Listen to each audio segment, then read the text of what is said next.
Ever since we were kids, we ask questions like, what color shirt should I wear tomorrow? Or what Mr. Bean episode should I watch?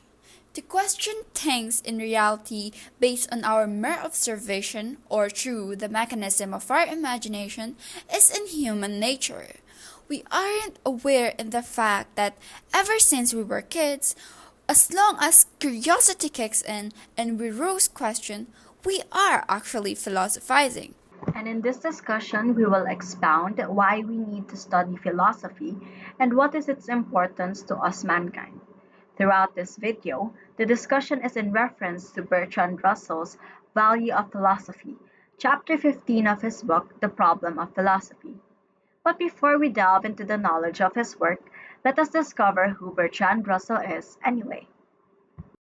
Welcome to our short segment called Autophilography. There is a saying, to appreciate a work better, one must appreciate the creator itself. Today, we introduce to you the one and only Bertrand Russell.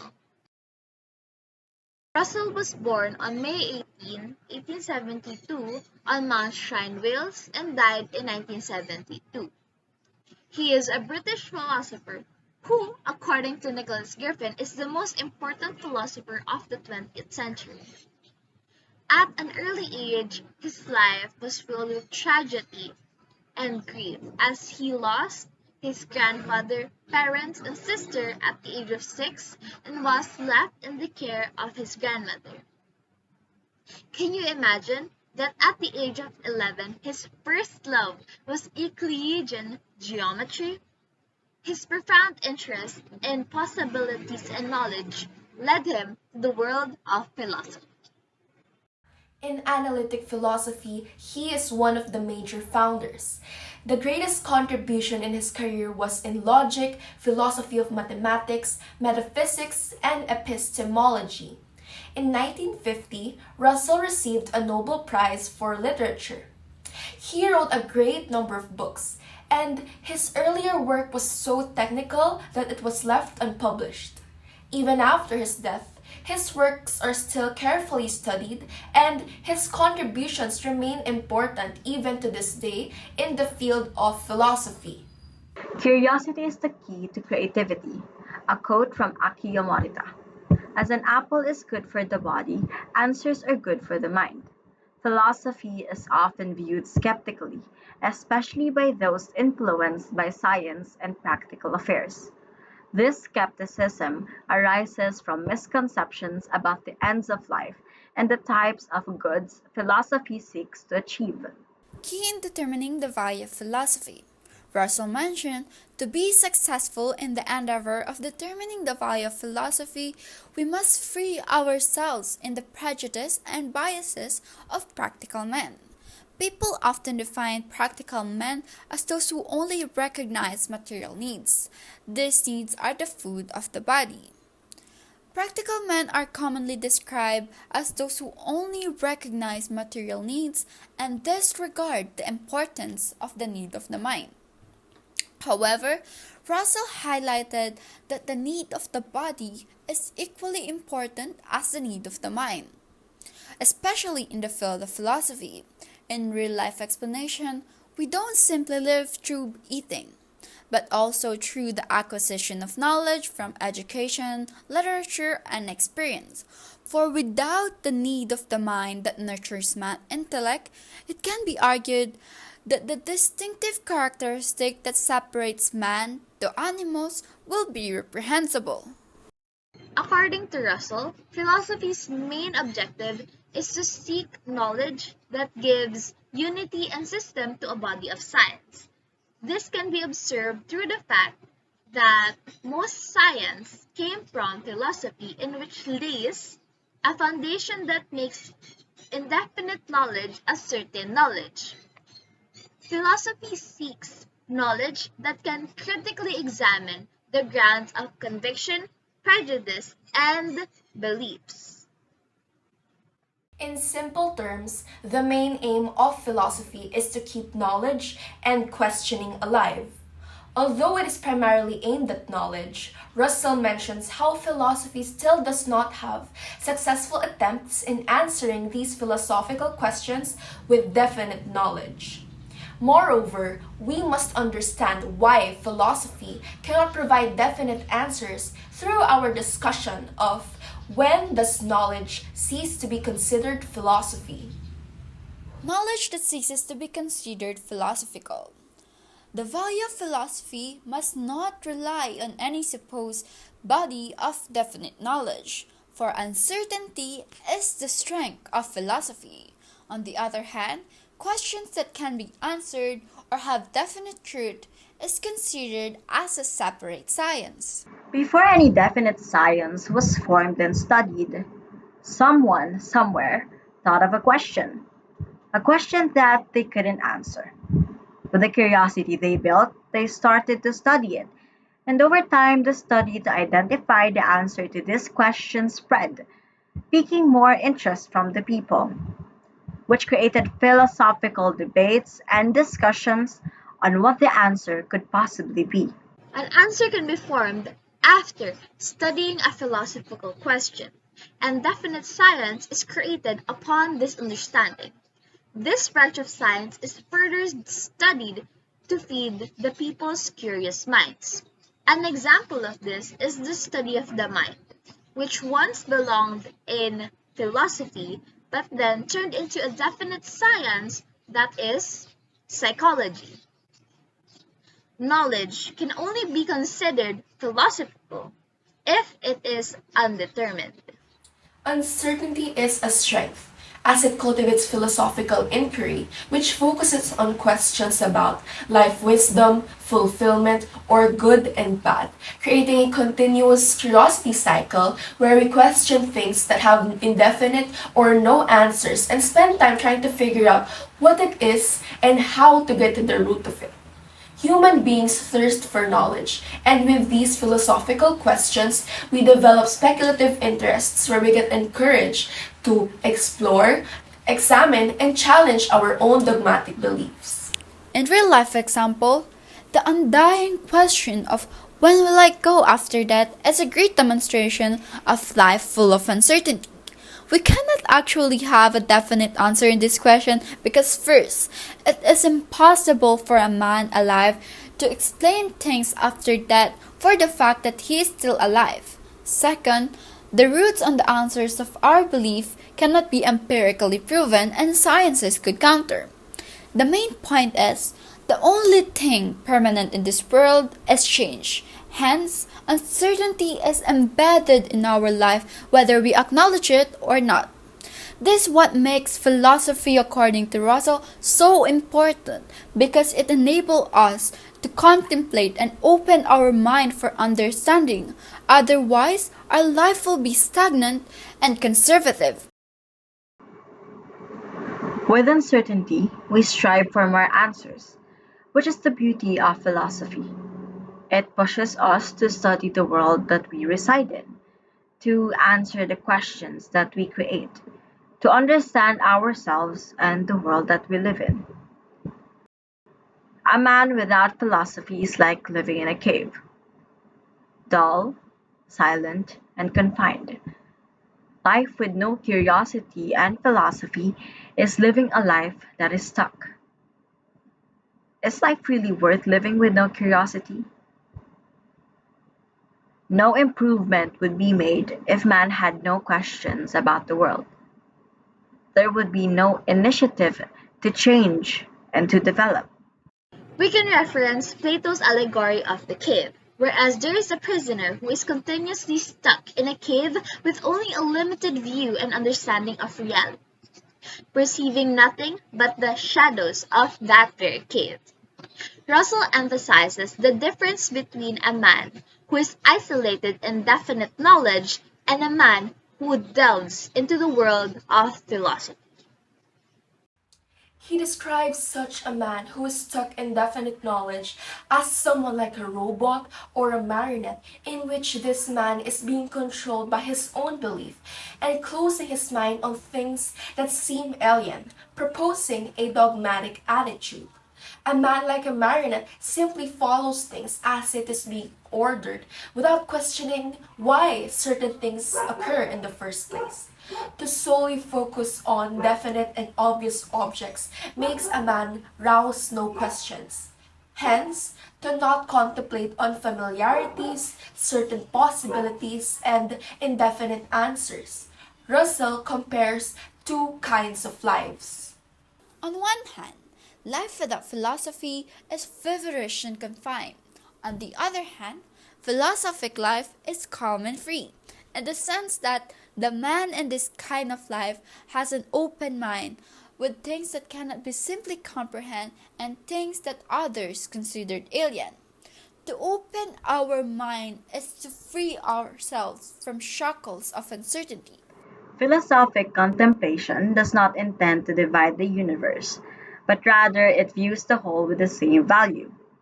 In contemplating, man aims to enlarge the self, a concept of which a person opens their perspectives, their views, and understanding of a subject. Now, according to Bertrand Russell, all acquisition of knowledge is an enlargement of the self, but this enlargement is best attained when it is not directly sought. Now, what could that possibly mean? This only means that enlargement of the self is a byproduct of acquiring knowledge, although one must acquire knowledge without a thought for personal gain. Meaning it is just for the sake of knowing the truth and taking the truth to be as it is. On the contrary of contemplation, we have self assertion, which looks at the world as something inferior to the self and a means to its own ends. Self assertion views the world as something that revolves around them. Thus, it starts from within, from the self. But this could hinder the learning process, as one would be confined to their own prejudices and thoughts. Contemplation, on the other hand, starts from the not self, and through its greatness, the boundaries of self are enlarged. Because of this, one's greatness is not defined by philosophies that make the universe similar to man. Knowledge is a form of union of self and not self, and making one more superior than the other weakens this union. Thus, if a man conforms the universe to itself, the attainment of knowledge would be weakened. According to the philosopher Protagoras of Abdora, of all things the measure is man, of the things that they are, and of the things that are not, that they are not. Which sums it up to man is the measure of all things.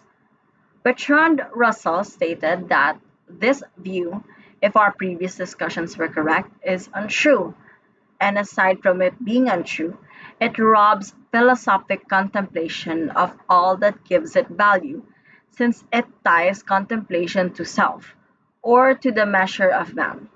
What it calls knowledge is not a union with the not self, but a set of prejudices, habits, and desires.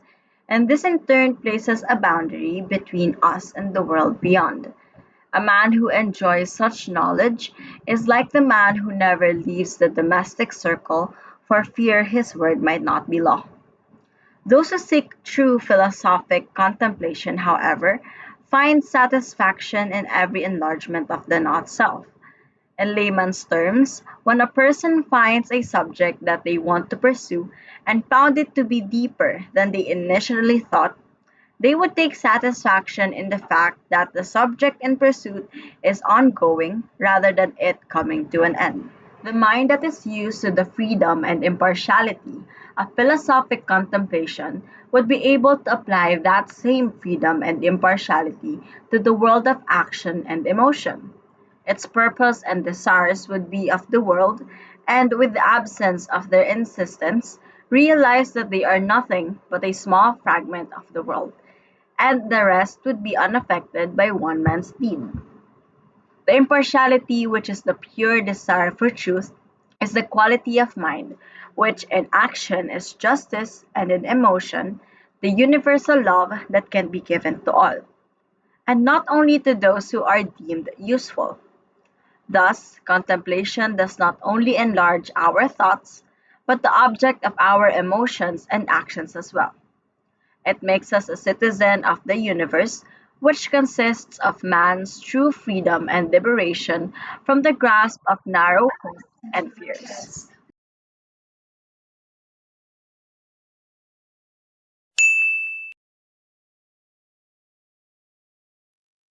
Philosophy is uncertain.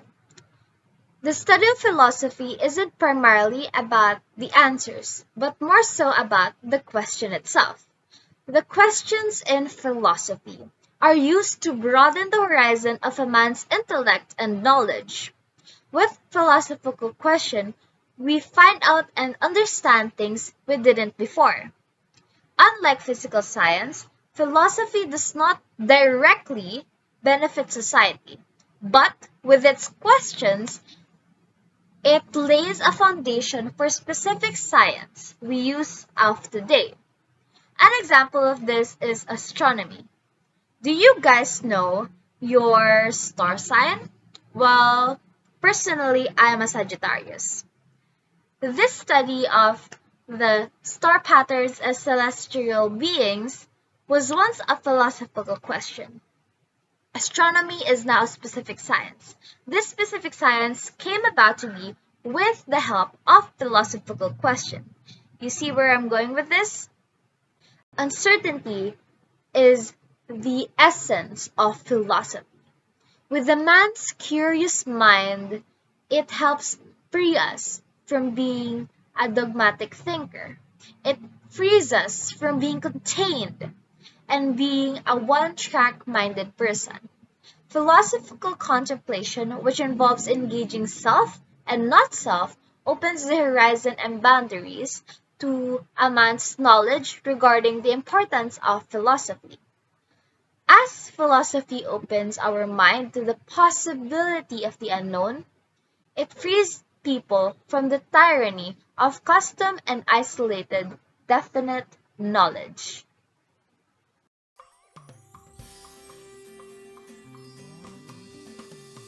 It's quiz time! 5 questions will be asked as a review. Every correct answer will make Dora move to the next level. Come on, let's bring Dora home! Do you want to help Dora? Let's answer this question. What chapter does Value of Philosophy under in Russell's book? Do you know the answer?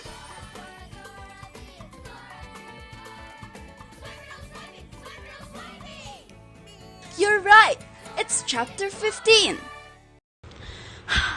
I seem to be having trouble getting to the next level. Can you help me get to the next level? Alright! Is it true that the goods of the mind is more important than the goods of the body?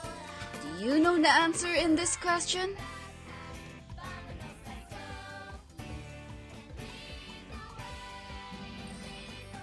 Hola! You're right! It's a no! Good job! Give yourself a high five. The value of philosophy must not rely on blank. Do you know what's on the blank?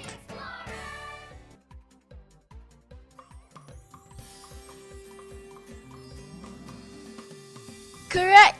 It's definite knowledge. Dora is halfway home. What does cultivates philosophical inquiry? I don't know the answer. Oh no! I'm having trouble again. Can you help me solve this?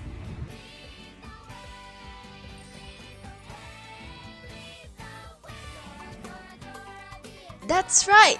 It's uncertainty. Let's go. It's the last question.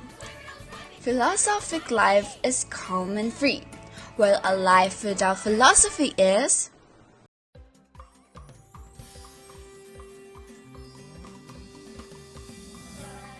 Correct! It's feverish and confined. We did it! Dora is home. We did it! We did it! We did it! We did it! Yay! Always team up. We did it! We went up the stairs and across the bridge. Yeah, we did it! We did it! We did it! Hooray! We made it to my party at Dora's house. Yeah.